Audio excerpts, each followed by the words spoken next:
لڑائی قانون کے دائرے میں رہ کر احتجاجی طور پر لڑنے کی ضرورت ہے، سیاسی طور پر لڑنے کی ضرورت ہے، بلکہ میں تو کہوں گا کہ مساجد میں ہر جمعے کے دن جتنے امام ہیں جو خطبہ یا اس سے پہلے واعظ کرتے ہیں، بیان کرتے ہیں، ان کو اس کے بارے میں بولتے رہنا چاہیے اور تیار ہو جائیے۔ اس ملک میں امت شاہ NPR NRC کرنے جا رہے ہیں۔ آپ دیکھ لیجئے، پہلے انہوں نے کہا کہ بنگال کے مسلمانوں کو اٹھا کر بنگلہ دیش میں پھینک دیا، اب کہہ رہے ہیں کہ آبادی بڑھ رہی ہے۔ اتنے جھوٹے ہیں یہ لوگ کہ 1951 سے لے کر 2011 تک مسلمانوں کا پاپولیشن صرف 4.4 بڑھا، اور ہوم منسٹر رہے تھے امت شاہ، کہتے ہیں آسام کی مثال۔ ارے آسام کو سے ناگالینڈ بنا، میگھالیہ بنا، اروناچل بنا۔ اگر کسی کی آبادی 100 ہے، 100 میں اگر 10 لوگ اضافہ ہوئے تو 10% بولیں گے۔ اگر کسی کی آبادی 10 ہے، اس میں 10 لوگ بڑھ گئے تو 100%۔ تو یہ ان کا معاملہ ہے۔ تو یہ NPR NRC بھی کرانا چاہ رہے، ہر طریقے سے مسلمانوں کی شناخت کو ختم کرنا چاہ رہے ہیں، مسلمانوں کی مذہبی جو شناخت ہے اس کو ختم کرنا چاہ رہے ہیں، مسلمانوں کی جو مذہبی عبادت گاہیں اس کو چھیننے کے لیے قانون بنایا گیا۔ اس سے کوئی مقصد نہیں، صرف تباہ و برباد کرنا ہے، ہم کو بچانا ہے۔ جس چیز کا مالک اللہ ہے اس کے لیے انشاءاللہ ہم تمام کوشش کرنا ہے۔ پرسنل لاء بورڈ کے ساتھ ہم تھے اور رہیں گے انشاءاللہ تعالی۔ آج 100 یہاں پر جمع ہے، میں لکھ کے دے رہا ہوں وزیر اعظم، انشاءاللہ تعالی ایک وقت آئے گا یہاں پر 2 لاکھ لوگ جمع ہوں گے تمہارے اس کالے قانون کے خلاف۔ السلام علیکم۔ کی جائیدادوں کو بچا نہیں پائے گا، کیونکہ آپ جانتے ہیں کہ جو انٹرم آرڈر ہے وہ صرف سیکشن 3C جو کلیکٹر کو اجازت تھی اس کے اوپر کسی حد تک روک تھام لگائی گئی۔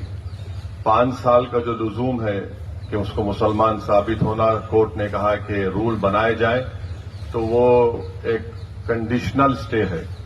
ایسا رول بنایا جائے گا کہ کوئی مسلمان جو ہے اپنی جائیداد کو وقف بھی نہیں کر پائے گا، اور سوال یہ اٹھے گا کہ کیا آپ مسلمان ہے یا نہیں۔ دوسری بات یہ ہے کہ ہم لوگ خوش نہ ہو کہ سیکشن 3C پر روک لگ گئی۔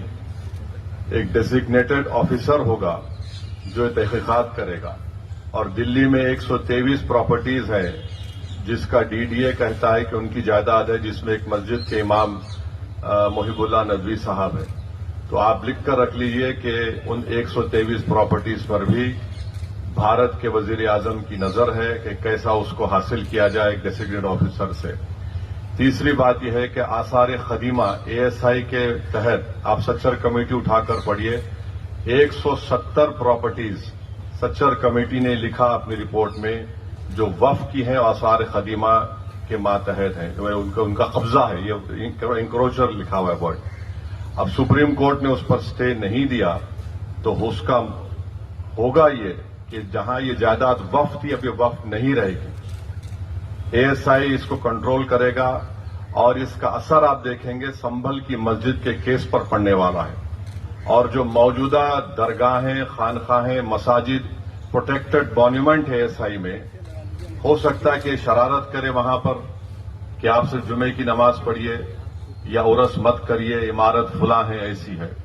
لمیٹیشن ایکٹ تلنگانہ، آندھرا، تمل ناڈو میں ہندو اینڈومنٹ بورڈ کے اوپر لمیٹیشن قانون نافذ نہیں ہوتا ہے، اس پر بھی سپریم کورٹ نے سٹے نہیں دیا۔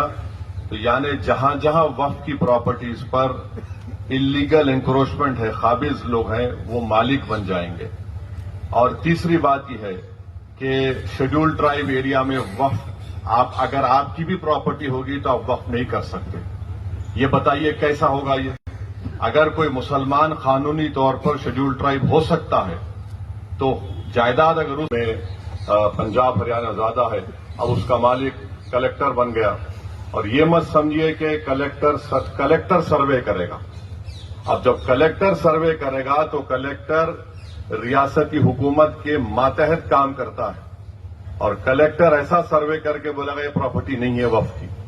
تو اگر آپ بنیادی طور پر ہم یہ کہہ سکتے ہیں کہ یہ جو سپریم کورٹ نے انٹرم سٹے دیا ہے اس سے وقف کی پراپرٹیز برباد ہو جائیں گی، اور یہ BJP کی حکومت جہاں جہاں جن ریاستوں میں ان کی حکومت ہے وہاں پر وہ وقف کی پراپرٹیز کو برباد کر دیں گے، اور حیرت انگیز بات یہ ہے کہ پارلیمنٹ میں ڈیبیٹ سے 10 منٹ پہلے لوک سبھا میں 4 سے 5 امینڈمنٹس پیش کیے گئے اسپیکر کی اجازت سے. اس میں شیڈول ٹرائب کا تھا, ٹرسٹ کا تھا. ٹرسٹ اس لیے بنایا گیا کہ اب کوئی پراپرٹی بامبے ٹرسٹ ایکٹ کے تحت وقف ہے, تو مودی نے کہا کہ میرے دوست کو